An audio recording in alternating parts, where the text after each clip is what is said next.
Hello，各位好，我是 Vision Lab 修诊所的阿修，欢迎来到我的频道。如果你是第一次看我们影片，记得先点击下方红色订阅按钮，再打开旁边小铃铛，这样每次有新影片，你都会第一时间收到通知。也帮我按个赞，让 YouTube 知道你喜欢这种类型的内容。谢谢大家，我们现在正式开始。好，今天我们要来聊一个，可能有点颠覆你三观的话题，一个关于宇宙的全新故事。而这个故事可能会彻底改变你看待世界，甚至是看待你自己的方式。我们先从一个大哉问开始好了。你有没有想过，我们这个现代世界好像少了一个大家都能共同相信的宇宙故事？我的意思是，你想想看哦，几乎所有在我们之前的古文明，不管是古埃及、古希腊还是玛雅文明，他们都有一套自己的神话或宇宙观，去解释我是谁，我从哪里来，我死后会去哪里。这些故事定义了他们的一切。但我们呢？科学给了我们关于宇宙如何运作的非常精确的答案，但似乎它没有给我们一个关于为何如此的意义。这就是我们今天要一起寻找的故事。没错，我们拥有了前所未有的科学精确度，但同时我们也失去了一个共享的、能安顿我们身心的宇宙神话。有些思想家把这种状态称为叙事黑暗，也就是故事的真空状态。他们认为，这其实跟我们现在面临越来越多、越来越严重的全球危机有非常深刻的关联。你想想看，这就像一支球队，如果大家心里想的都不是我们要一起赢得总冠军这个大故事，那每个人在场上就只会想着刷自己的数据，对吧？结果就是整盘皆输。如果我们没有一个地球是我们唯一且共同的家园这样的故事，那为什么我们要去关心几千公里外的亚马逊雨林大火，或是遥远的北极融冰呢？这种故事的缺乏，让我们变得只专注于眼前的小尺度的个人利益，而这正是许多全球危机的根源。所以，我们到底是怎么走到今天这一步的呢？OK， 我们来快速回顾一下人类对宇宙的想象是怎么一路演变过来的。这一段旅程真的非常有趣。以前的古埃及人相信大地是个男神，天空是个女神，是空气之神把他们给撑开，而人类每天的祭祀仪式就是维持这个宇宙秩序不崩溃的关键。在他们的故事里，人类的行为至关重要，我们是宇宙的参与者。到了中世纪的欧洲，大家认为地球是宇宙的中心，外面有一层一层的水晶天球，承载着行星跟恒星，最外面则是上帝居住的天堂。这套宇宙观直接对应了当时的社会阶级，你在社会上的位置就像行星在轨道上，是上帝早就注定好的。但后来，牛顿的世界观出现了，宇宙变成一个无限的，像时钟一样精密的网格，没有什么特别的中心，地球只是绕着太阳转的一颗普通到不行的行星。我们的故事就从宇宙没我不行的绝对核心，一下子被甩到了无足轻重的宇宙边陲。这种感觉就像你一直以为自己是这场盛大舞台剧的主角，结果聚光灯一亮，你才发现自己根本不是，你只是舞台角落里的一粒灰尘。这种巨大的被宇宙抛弃的失落感，其实深深地影响了我们整个现代人的精神世界。但是，就在过去的几十年，大量的观测数据涌入，给了我们一幅全新的宇宙图像。重点来了，这幅图像跟以前所有的故事都不一样，因为它很有可能是第一个真的宇宙故事。你现在看到的这数字0.5%，第一次看到真的会让人吓一大跳。这代表什么？这代表宇宙中所有我们看得见的物质，所有恒星、行星、星源，包括你跟我们眼前的一切，只占了全宇宙总质量的0.5%。这就像你花了一辈子研究一座号称收藏了全宇宙所有知识的图书馆，结果在你临终前，馆长才告诉你，哦，对了，你读的那些书其实只是我们图书馆的宣传手册而已，真正9%的馆藏都在你看不到的地下室里。宇宙的绝大部分对我们来说都还是完全未知的黑暗。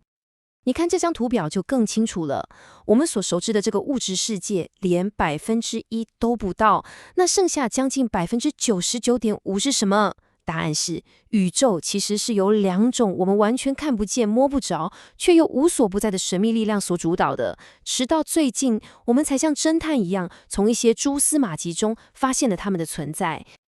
首先，大约占了25%的叫做暗物质，你可以把它想象成宇宙的鹰架，或是盖房子的钢筋。它本身不发光，所以你看不到它，但它有重力。科学家是怎么发现它的？他们在观测星系的时候发现，星系外围的恒星旋转的速度实在太快了，快到如果只靠我们看得到的那些物质所提供的重力，这些恒星早就被像甩链球一样远远地甩出去了。所以一定有一种看不见的质量超大的东西提供了额外的重力，像强力胶水一样把它们紧紧抓住。没有这个隐形的鹰架，就没有星系，也没有我们。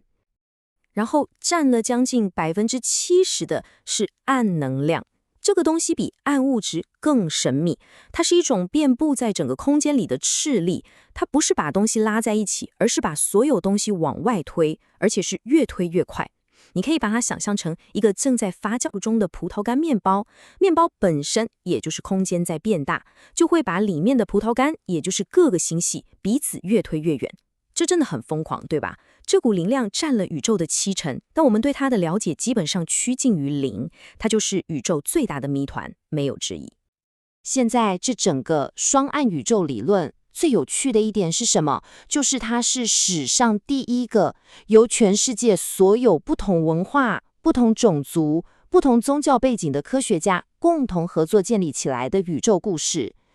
就不再是某个希腊哲学家或欧洲神学家的个人创建，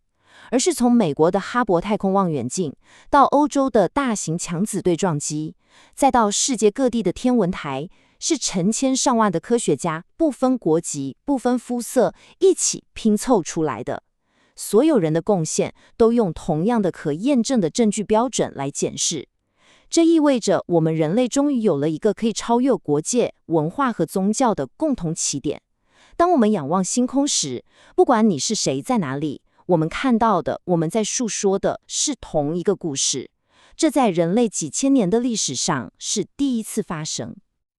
OK， 那问题来了，我们要怎么去理解这样一个几乎完全由看不见的东西构成的宇宙？这听起来太抽象了，对吧？其实有一个非常强大的古老符号可以帮助我们，就是这个衔尾蛇 Ouroboros。你可以想象一条蛇，它的嘴巴咬着自己的尾巴，形成一个完美的圆圈。这个圆圈就代表了宇宙中所有可能的尺度，从最微观小到无法想象的粒子，一直到最宏观大到我们视野尽头的宇宙。这个古老的符号竟然完美地预示了现代物理学最深刻的洞见之一：宇宙的终极奥秘可能同时就藏在最大的星系结构和最小的基本粒子之中。它是一张宇宙的尺度地图。我们沿着这条蛇走一圈，就像一趟穿越宇宙60个数量级的惊奇旅程。从蛇头开始，那是宇宙世界，也就是我们能观测到的宇宙的边缘。往下走，经过星系团、银河系、太阳系，来到我们人类熟悉的尺度。再往下是细菌、原子、原子核，最后来到蛇的尾巴尖端，那是物理学上已知的最小尺度，叫做普朗克长度。普朗克长度到底有多小？我讲个比喻你就懂了。如果把一个原子放大到跟我们整个地球一样大，那么普朗克长度大概就只有地球上的一棵树那么大。那是我目前物理学理解的极限，你甚至可以把它想成是时空本身的像素点。这张图巧妙地说明了一个超级重要的观念，在不同的尺度上，主导世界的物理定律是完全不同的。尺度决定了一切。在星系这种大尺度是中力说了算，在我们日常生活，从山到原子的尺度是电磁力，而在原子核的微观世界里，则是强弱合力在主导。这就完美解释了为什么一只被放大到跟大象一样大的蚂蚁，它的外骨骼会立刻被自己的体重压碎，它的呼吸系统也无法供应足够的氧气。不是它不想长那么大，是物理定律不允许它长那么大。宇宙中的万事万物都有它最适合存在的尺度，这是一个非常根本的宇宙法则。好啦，接下来这一点超级重要，可以说是今天整个分享的最高潮。了解了这个宇宙的尺度地图之后，最深刻的问题来了，那我们人类到底在哪里？当年哥白尼的革命告诉我们，地球不是宇宙的物理中心，这一点没错。但是在这张全新的尺度地图上，我们发现了一种新的中心性。你看，人类的尺度大约1-2公尺，正好几乎是精确地处在最大尺度宇宙世界和最小尺度普朗克长度之间的几何平均数上。这个词听起来有点学术，我换个方式说，这就像一把尺，尺的一端是宇宙的边缘，另一端是最小的粒子，而我们人类正好就站在这把尺的正中间那个刻度上。哥白尼把我们从宇宙舞台的地理中心赶了出去，但现在物理学又把我们请回了舞台的尺度中心。这个我们人类所熟悉的尺度世界，从蚂蚁到太阳，科学家借用北欧神话给了它一个名字，叫做中土世界 Midgard。 这是我们在宇宙中的家园，是我们直觉唯一能派上用场的地方。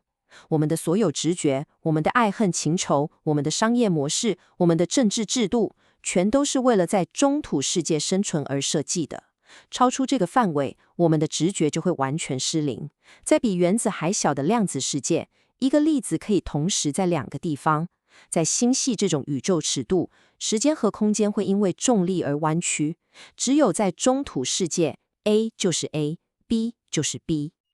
这一点为什么这么重要？因为只有在这里，在这个所有可能尺度的中间地带，中土世界，像我们这样复杂的意识才有可能出现。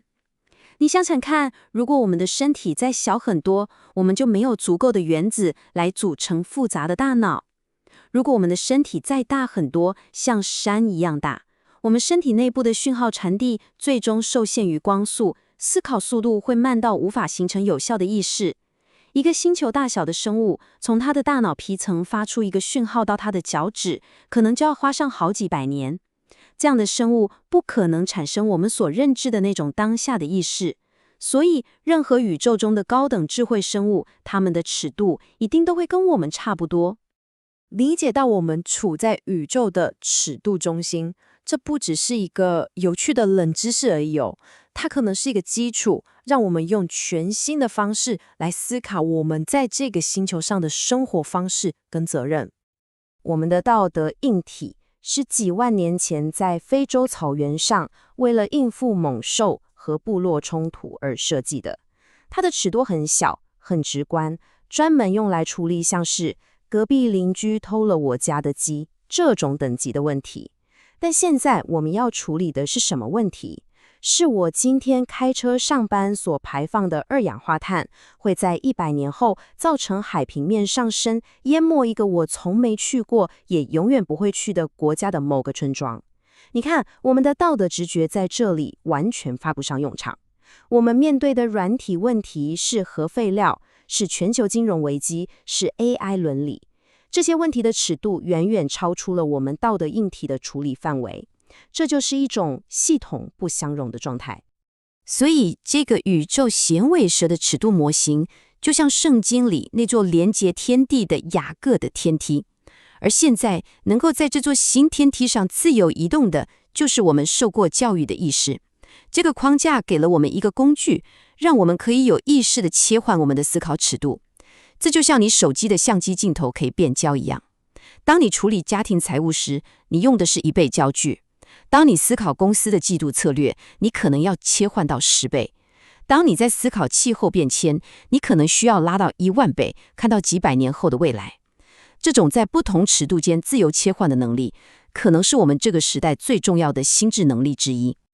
所以，这个全新的宇宙故事，最终把我们带回了自己身上。我们是宇宙的尺度中心，是复杂意识得以产生的那个独特尺度。如果我们可以这样想，我们就是宇宙经过138亿年演化才终于睁开的眼睛，是宇宙用来自我观照的意识。那么，这份独特的位置赋予了我们什么样的责任？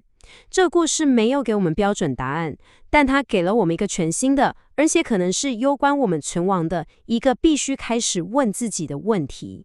总结一下今天的重点：第一，现代世界缺乏一个共享的宇宙故事，而一个基于科学、由暗物质与暗能量主导的双暗宇宙模型，可能是第一个属于全人类的真实故事。第二，透过宇宙响尾蛇的概念，我们理解到宇宙是由横跨60个数量级的尺度构成的，而不同的物理法则在不同尺度上运作。第三，这点最关键，人类并非宇宙的物理中心，但我们是宇宙的尺度中心。这个中途世界是复杂意识存在的唯一可能尺度，这也赋予了我们全新的伦理责任，去学会用跨越尺度的思维来面对全球性的挑战。今天的内容就到这边，如果你觉得这集有帮助，记得马上点赞、订阅加开启小铃铛，我们正在冲订阅，需要你的支持。我是阿修，我们下次见，拜拜。